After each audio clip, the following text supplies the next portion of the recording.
je m'appelle Mam Ousmane Diène, plus connu sous le sobriquet de Obé. Obé, cela signifie pousse bébé et ça me vient de ma mère.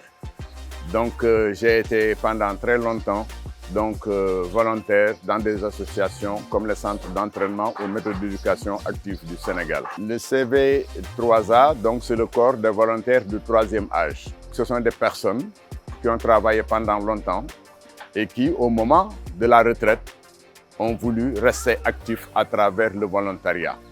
Donc ça regroupe des personnes du troisième âge. Oui, nous faisons du volontariat de manière très naturelle. Parce qu'en fait, comme Moussa l'a expliqué tout à l'heure, le volontariat, il est très proche du bénévolat. Et tout aussi bien que le volontariat, le bénévolat, c'est se mettre au service de l'autre, tout en se développant. Et voilà pourquoi donc, nous avons tendance naturellement à être des volontaires, à travailler pour l'autre, à travailler pour la communauté.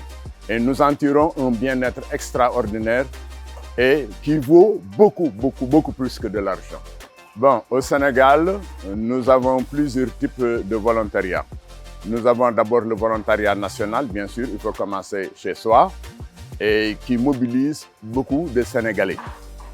Nous avons également le volontariat international, qui est développé à travers beaucoup d'institutions comme France Volontaire, mais aussi comme l'Agence des Japonais, l'Agence des États-Unis à travers différents corps.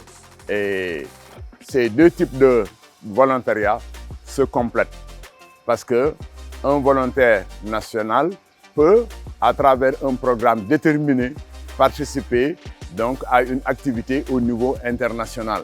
Et à ce niveau-là, il devient un volontaire international pendant un certain temps, pendant la durée de sa mission à l'étranger. Et ce volontariat-là, il est extrêmement important parce qu'il fait également prendre en compte une autre dimension qui est l'interculturalité. Pour les recommandations que je voudrais faire, il faut nécessairement que les jeunes en particulier soient très informés de ce concept de volontariat, qu'ils puissent s'approprier les bienfaits du volontariat.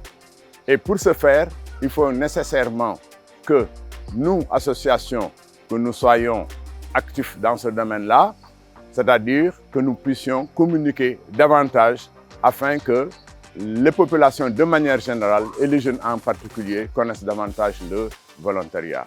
L'autre volet, c'est que les pouvoirs publics ont également leur partition à jouer. Il faut donc que les pouvoirs publics, effectivement, décrivent les programmes de volontariat qui existent au Sénégal, informent sur les modalités et également sensibilisent les jeunes sur les apports ô combien importants de ce volontariat-là.